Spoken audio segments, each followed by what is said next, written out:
Esta exposición corresponde a la crítica de la ideología desde la fenomenología.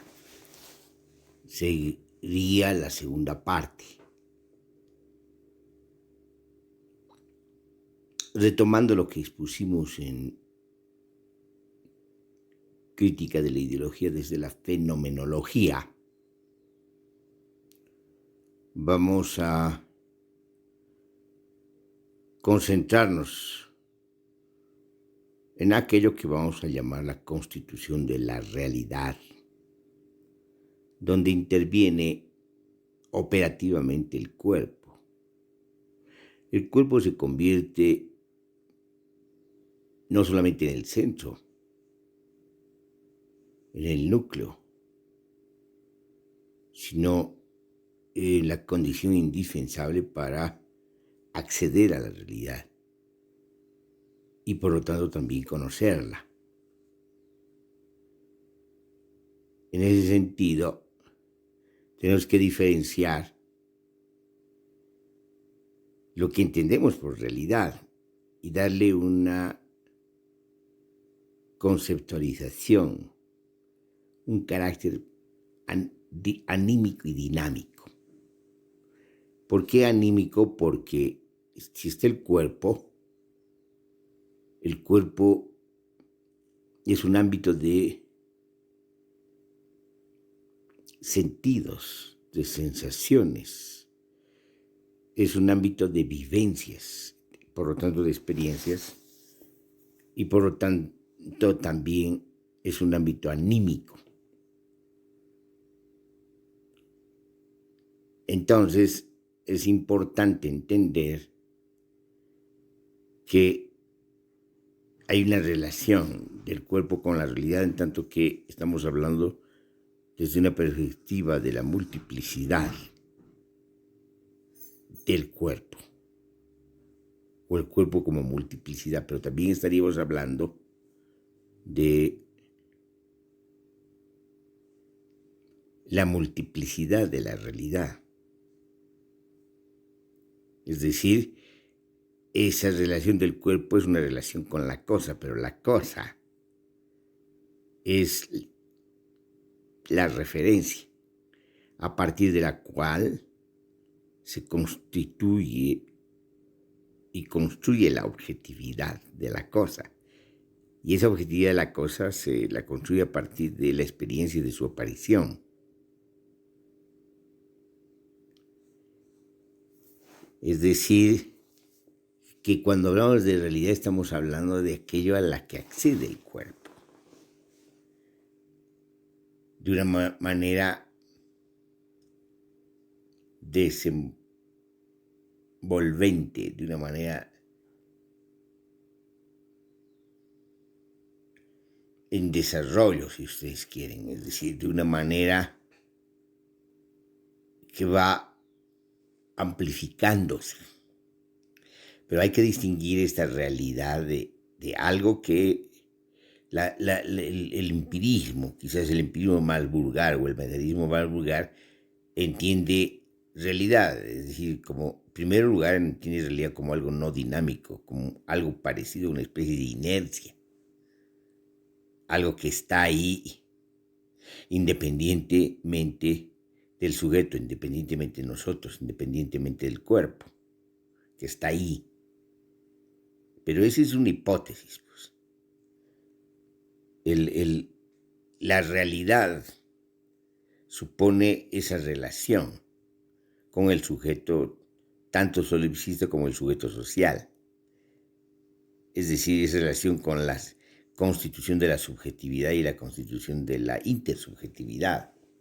Porque aquí estamos hablando de un sujeto social que accede a la cosa socialmente, intersubjetivamente, no solo subjetivamente, aunque su subjetividad sea un supuesto de la intersubjetividad. Pero eso es diferente, esa realidad es diferente, algo que es externo a la realidad, digamos, de esa manera, es decir, que va más allá de la realidad, algo a la que no accedemos. a la que se le puede llamar de alguna manera independiente, porque digamos la realidad como tal es dependiente de la constitución, de la subjetividad, de la intersubjetividad, de la constitución operativa del cuerpo que construye la cosa, accede a la cosa. Pero la cosa tiene cierta independencia, si ustedes quieren, relativa, en la medida que la cosa es independiente, en la medida que es donación, si ustedes quieren, es decir, es dación, como dice Husserl. Es decir, es en la cosa donde encontramos la dación, es decir, los datos.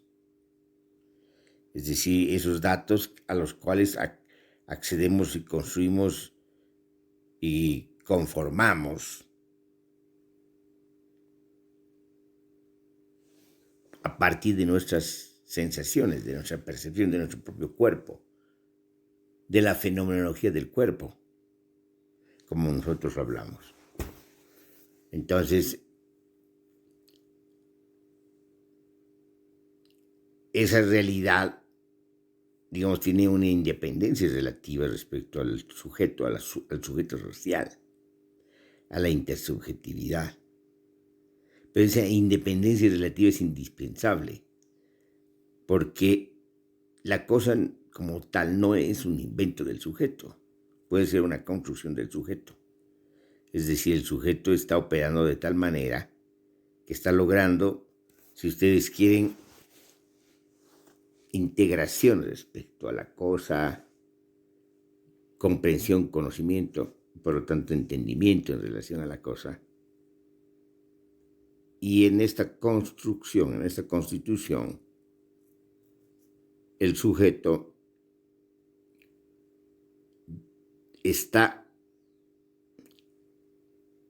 también inventando, en la medida que esta invención tiene que ver con las ideas, las ideaciones, la imaginación, inclusive los fantasmas, en la medida que también entra la memoria, porque el cuerpo es también un ámbito de huellas, de inscripciones, es decir, es el ámbito de la memoria, si ustedes quieren, como dicen los biólogos, de la memoria sensible. Entonces, esta constitución de la cosa, a partir del sujeto y de la intersubjetividad del sujeto social, a partir sobre todo de la operatividad, de las operaciones que realiza el cuerpo respecto de la cosa, un cuerpo que integra la cosa a partir de sus sensaciones, a partir de los sentidos, les atribuye cualidades. Esas cualidades no están en la cosa, como dice Husserl, están en el sujeto, porque corresponden a los datos de la percepción. La rugosidad, el color, el espacio,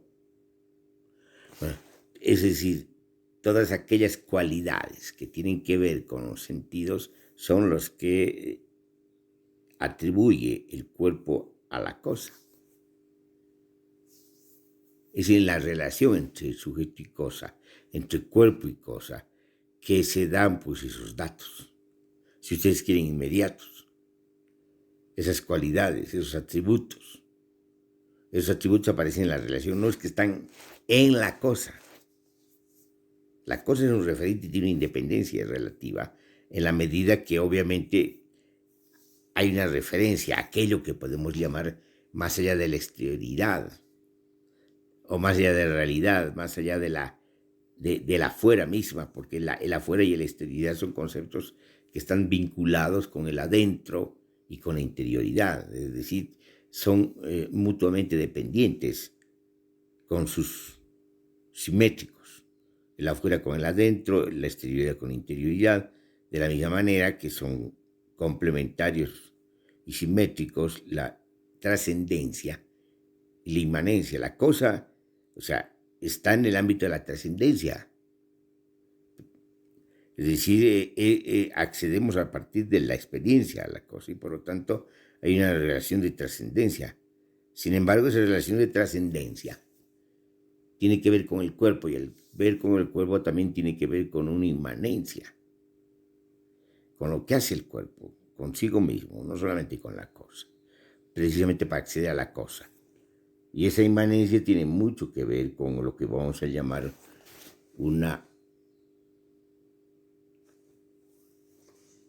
constitución de las ideas, una construcción de las ideas, una construcción racional de las ideas. Es decir, con esa situación que tiene que ver con el cogito, con el yo, que es también una construcción racional, que se comprende a sí mismo como una especie de abstracción. Ese es el yo que se construye a partir también de la experiencia, pero se construye anímicamente, pero se construye como autorreferencia. Y esa autorreferencia, que es el yo, que es el cogito, es una autorreferencia abstracta. Lo que no quiere decir que no existe, sino que es abstracta, que es puramente racional. El cogito cogita, es decir, hay un desarrollo de la cogitación y la cognición. Y ese yo tiene certeza de sí mismo, pero tiene una certeza abstracta de sí mismo. Es decir, se concibe de una manera permanente. Es decir, se concibe como una permanencia. Se reconoce en el pasado y en el presente y se proyecta en el futuro. Pero esa es una construcción abstracta. Pero esta abstracta quiere decir que no existe. No quiere decir que no existe, sino que existe. Pero que existe de una determinada manera. Es decir, existe en la multiplicidad, en las dinámicas de la multiplicidad, en las dinámicas de la multiplicidad anímica y en las dinámicas de la multiplicidad corporal y en la dinámica de la multiplicidad de la dación de la cosa. Es decir, la realidad aquí adquiere una dimensión o dimensiones más bien complejas. Estamos hablando de realidad en la comprensión de múltiples ámbitos, pero más que todo de ámbitos que son múltiples en sí mismos. Entonces tenemos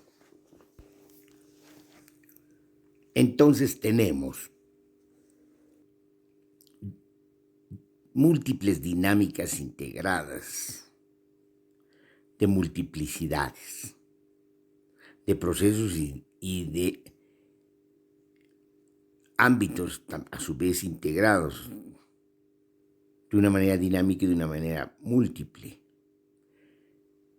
Esto es muy abstracto, pero nos da una idea de la complejidad a la que estamos asistiendo cuando no solamente exponemos, sino cuando nos referimos a través de esta exposición a esa complejidad. Entonces, la constitución de la realidad comprende distintos o varios ámbitos. El ámbito de la dación, es decir, aquel que es pensado desde la trascendencia, el ámbito del cuerpo, que no deja de ser cosa a su vez, porque es una materialidad. Entre el cuerpo y la cosa hay una constitución de la materialidad, pero esa constitución de la materialidad la está constituyendo pues alguien. Y ese alguien tiene que ver con el sujeto, está constituyendo a ese alguien a través del cuerpo. Pero el cuerpo también sufre, si ustedes quieren, o experimenta lo mismo que la cosa. Es decir, experimenta ciertas condicionalidades, y esas condicionalidades tienen que ver con lo que llamamos realidad. Y esa realidad es un ámbito de las causalidades. Es decir, el cuerpo no deja de estar afectado por las causalidades de la misma manera que la cosa, pero es diferente porque el cuerpo está animado.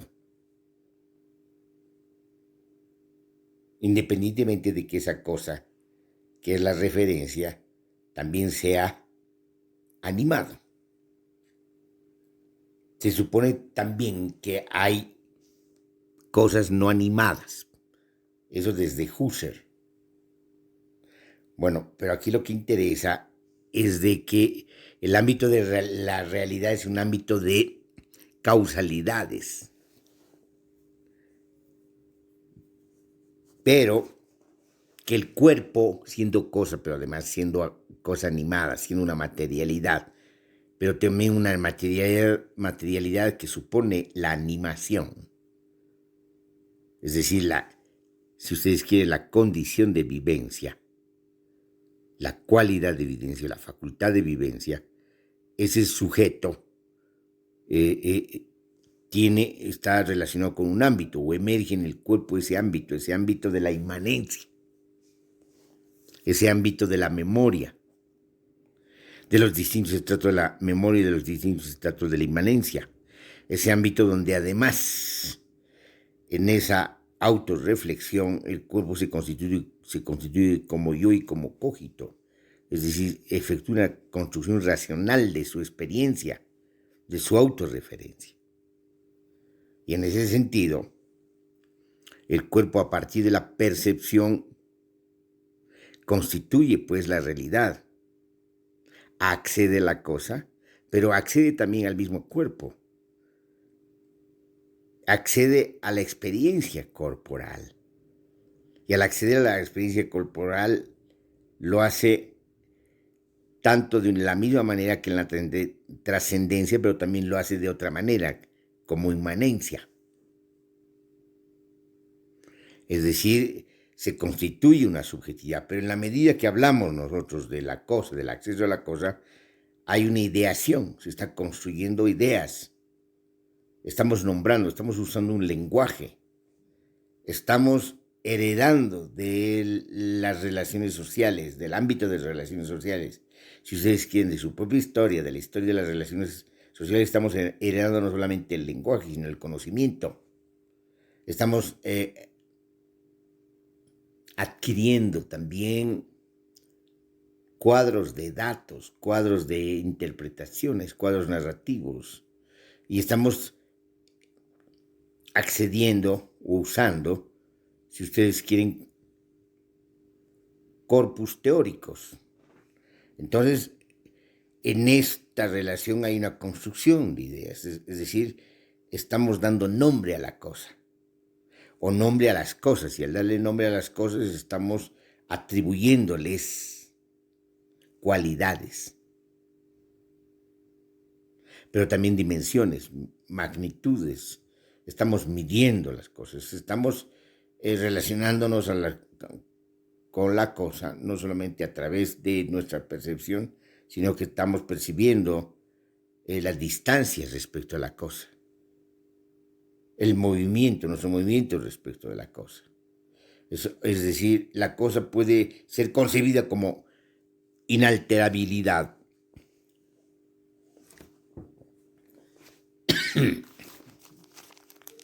Y en la medida que es concebida como inalterabilidad, en la medida que la concebimos como una inalterabilidad, la cosa es un esquema, corresponde a esquemas, corresponde a esquemas construidos en términos a priori, corresponde a prioris que son inherentes al cuerpo, o a las cualidades o a las capacidades del cuerpo, a las facultades del cuerpo. Y esa cosa es inalterable para la imaginación, es inalterable de una manera esquemática, y el esquema, no nos olvidemos, es una propuesta de Kant respecto a la imaginación. La imaginación, digamos, es la que logra concebir a la cosa como inalterable en la medida que producimos el esquema. Entonces el esquema es precisamente aquello que retiene la cosa como imagen, como configuración, y a partir de esa configuración estable se construyen conceptos que pueden corresponder a esa cosa inalterable, pero también la cosa no es inalterable solamente, sino que sufre la alterabilidad precisamente por la causalidad. Hay cambio. Y en ese sentido, el cuerpo también percibe esos cambios. Y la imaginación también percibe esos cambios.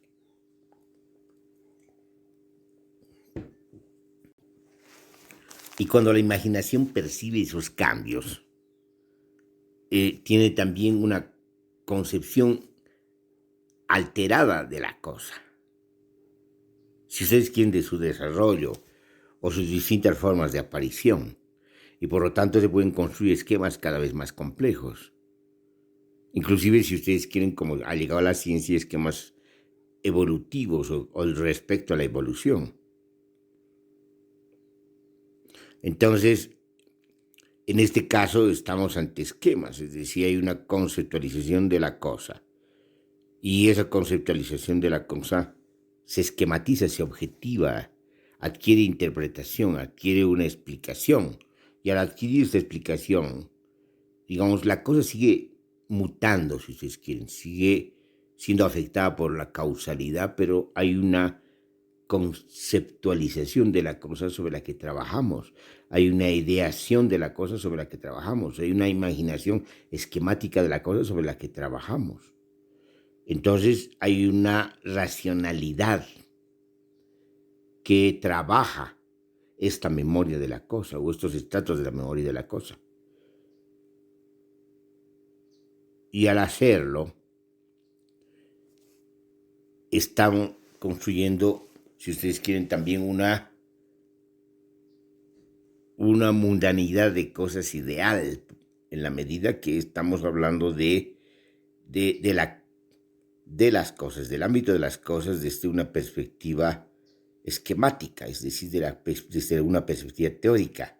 Se está construyendo y se está refiriendo al mundo de las cosas desde la racionalidad.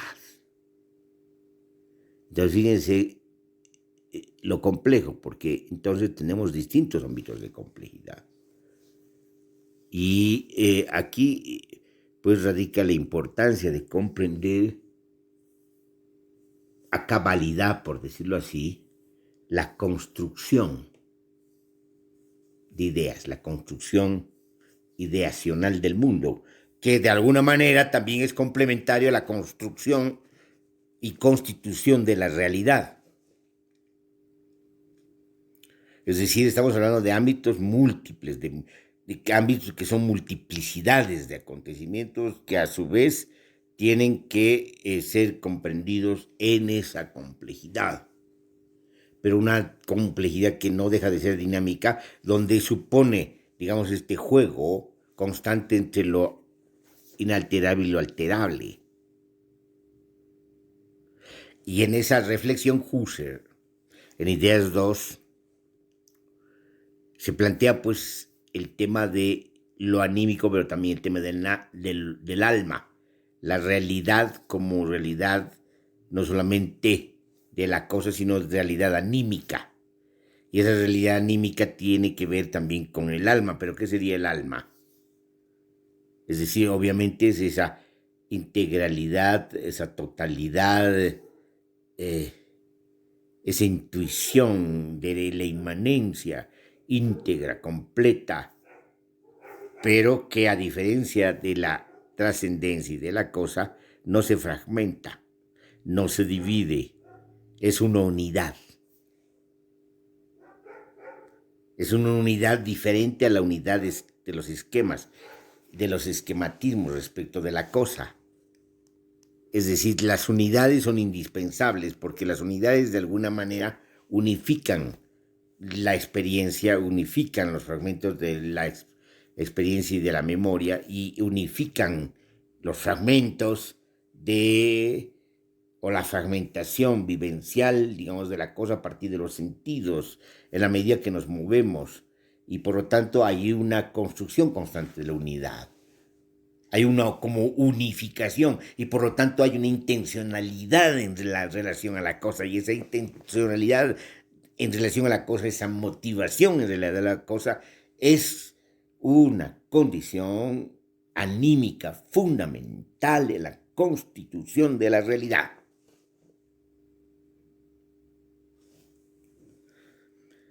Ahora, muy bien, entonces, ¿pero qué pasa con el alma? ¿El alma qué es? Husserl dice, el alma es la comunidad. O sea, no nos olvidemos que ya habló no solamente de la relación con la cosa, del sujeto con la cosa desde el sujeto solipsista, porque este sujeto solipsista en realidad es una abstracción. Ese sujeto solipsista no podría acceder a la cosa si no es a su vez, si no está integrado a su vez en el sujeto social. Y por lo tanto en los recursos o bagajes o know-how que tiene el sujeto social. Entonces, pero en términos precisamente corporales, en términos de corporeidades, de relaciones corporales, de relaciones anímicas y de empatía, no solamente tenemos que hablar de ámbito de relaciones sociales, sino tenemos que hablar de comunidad, de una comunidad anímica. Y esa comunidad anímica tiene que ver precisamente con el alma. Es decir, Husserl llama precisamente alma a esa comunidad anímica. Eso es lo interesante. Fíjense ese juego entre inmanencia y trascendencia, adentro y afuera, interioridad y exterioridad, la percepción del fenómeno, ¿no? Que supone esta relación de cuerpo y cosa, pero cuyo cuerpo supone también la constitución de la subjetividad. Y por lo tanto hay un juego también complementario entre objetivación y subjetividad, y donde la aparición juega un papel importante, es quizás la condición constitutiva tanto de la cosa como del cuerpo, pero también constitutiva de lo anímico, suponiendo que el cuerpo, digamos, es corporalmente un ámbito de condiciones biológicas, psicobiológicas, físico-biológicas, de esta constitución, de este constitución en tanto origen de la propia constitución. Y ese origen de la propia constitución tiene que ver con lo a priori. Hay como en Kant, hay, digamos, la concepción de los a priori, pero Husserl lo hace de una manera más compleja y quizás más rica, porque, digamos, está entendiendo que, digamos, esos a priori son importantes, no están en la experiencia, sino están en el cuerpo, no están en la experiencia, sino están en el sujeto, no están en la experiencia, pero sí están como atributos, propiedades creativas, facultades creativas del propio cuerpo. Y que todo esto tiene que ver también con el alma, pero el alma entendida como comunidad. Entonces tenemos una multiplicidad de realidades, pero también una multiplicidad de estados del alma, no del alma. Porque para Husserl el alma es una unidad infragmentable.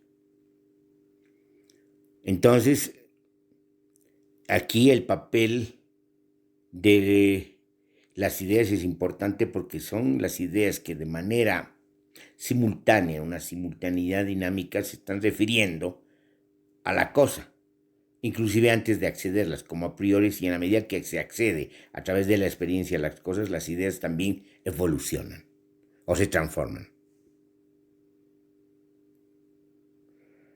Y en todo esto, lo importante en la filosofía de Husserl es entender lo que quiere decir la epoché, la suspensión. ¿Qué significa esto? La suspensión.